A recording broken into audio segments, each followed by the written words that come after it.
Good morning. I'm honored to be here with all these champions for life. Thank you, Texas Alliance for Life, for this effort to fight for equality. My name is Ryan Bomberger. I'm the co-founder and chief creative officer of the Radiance Foundation, a nonprofit factivist organization.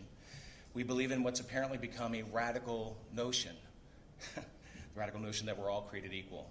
And we also believe that every human life, whether planned or unplanned, has purpose. Many say that I should have been aborted. Why? Because of the crimes of my biological father. Why should any child be punished for the sins of someone else? I am the 1%, as she said, that is used to justify 100% of abortions, even though my birth mom was the victim of the horrific violence of rape. She did not make me a victim of the horrific violence of abortion. Instead, I was adopted and loved.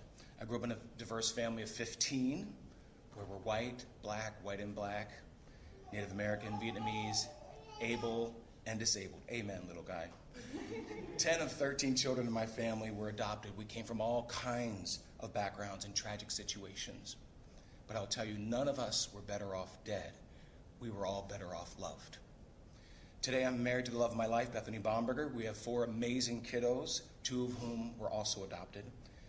I would not have been possible, my family would not have been possible had it not been for the courageous decision of my birth mom. She chose to be stronger than her circumstances.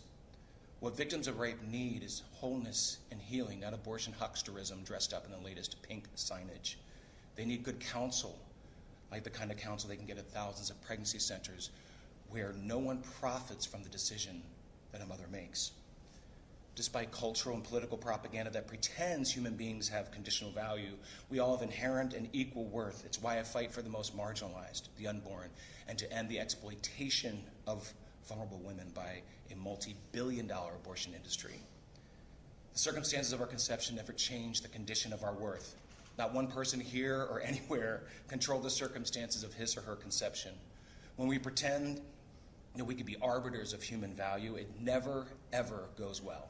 American history is filled with examples of discrimination and destruction that happens when we deny this basic truth, that every human is a person and every person is a human. When we get this wrong, we do all kinds of wrong. Triumph can rise from tragedy all the time. It makes me think of my childhood hero, Frederick Douglass, who was a former slave, slavery abolitionist, and eloquent defender of the most basic of human rights. Frederick Douglass was also conceived in rape. Can you imagine American history without him? Someone conceived in injustice, whose life was dedicated to fighting for justice.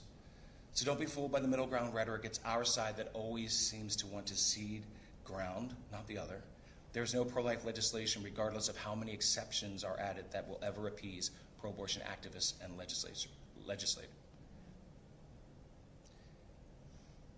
May we never forget either that Roe v. Wade began here, right here in Texas, began with Norma McCorvey, AKA Jane Roe, who lied that she had been raped. That's how Roe v. Wade began. The exploitation continues nearly 5 decades later through the organization I co-founded, the Radiance Foundation, and with passionate advocates like those behind me and all across the country. I'll keep on fighting for the most marginalized, because every human life, whether you're planned, unplanned, able, or disabled, every human life